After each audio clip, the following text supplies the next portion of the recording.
Ladies and gentlemen, the President of the United States and Mrs. Reagan and Mother Teresa.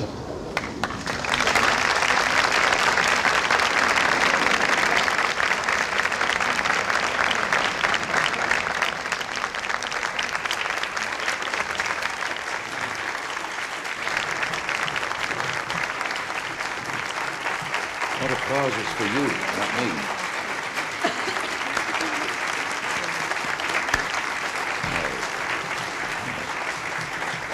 Thank you, ladies and gentlemen. Won't you be seated? This great house receives many great visitors, but none more special or more revered than our beloved guest today. A month ago, we awarded the Medal of Freedom to 13 heroes who have done their country proud. Only one of the recipients could not attend because she had work to do. Not special work, not unusual work for her, but everyday work, which is both special and urgent in its own right. Mother Teresa was busy, as usual, saving the world, and I mean that quite literally. And so we rather appreciated her priorities, and we're very happy indeed that she could come to America this week.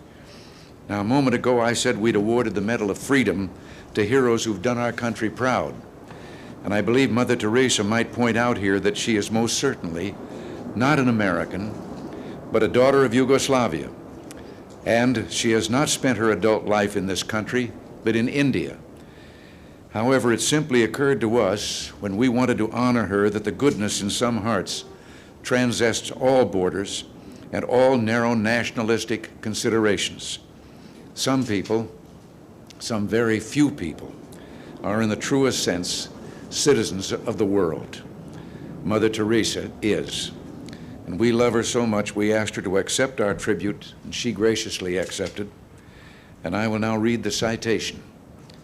Most of us talk about kindness and compassion, but Mother Teresa, the saint of the gutters, lives it. As a teenager, she went to India to teach young girls. In time, Mother Teresa began to work among the poor and the dying of Calcutta.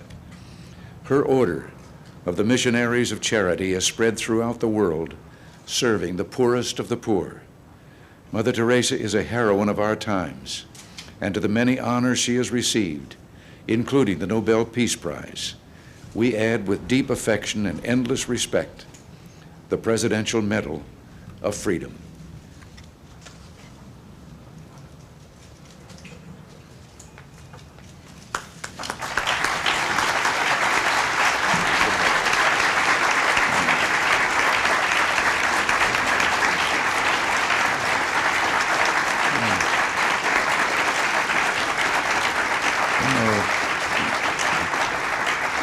May I say that this is the first time I've given the Medal of Freedom with the intuition that the recipient might take it home, melt it down, and turn it into something that can be sold to help the poor.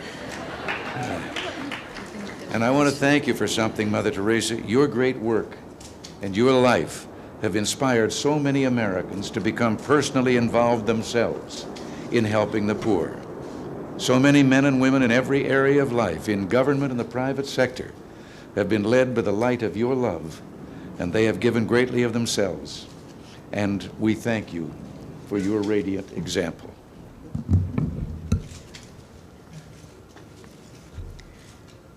I am most unworthy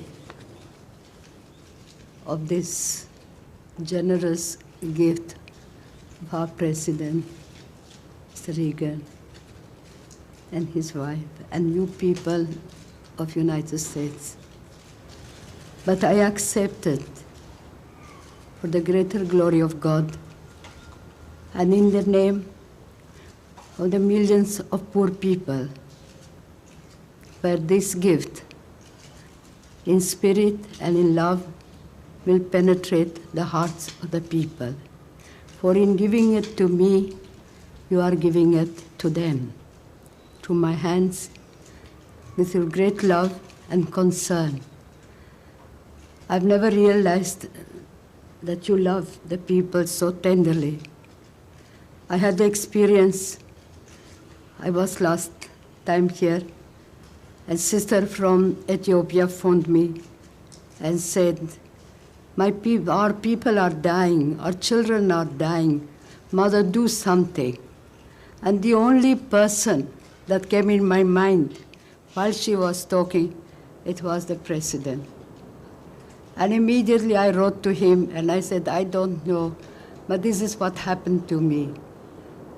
And next day it was that immediately he arranged to bring food to our people. And I can tell you, the gift that has come from your people, from your country, has brought life, new life, to our suffering people in Ethiopia.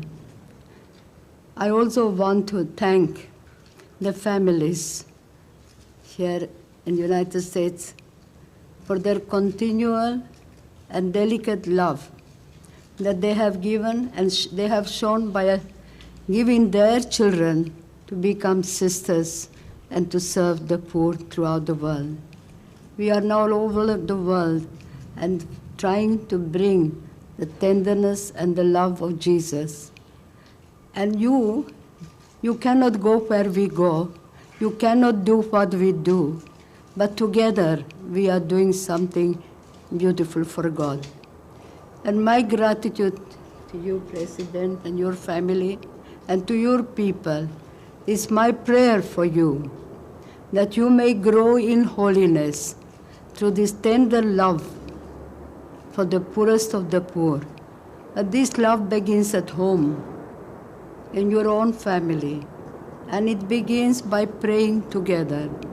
For prayer gives a clean heart, and a clean heart can see God.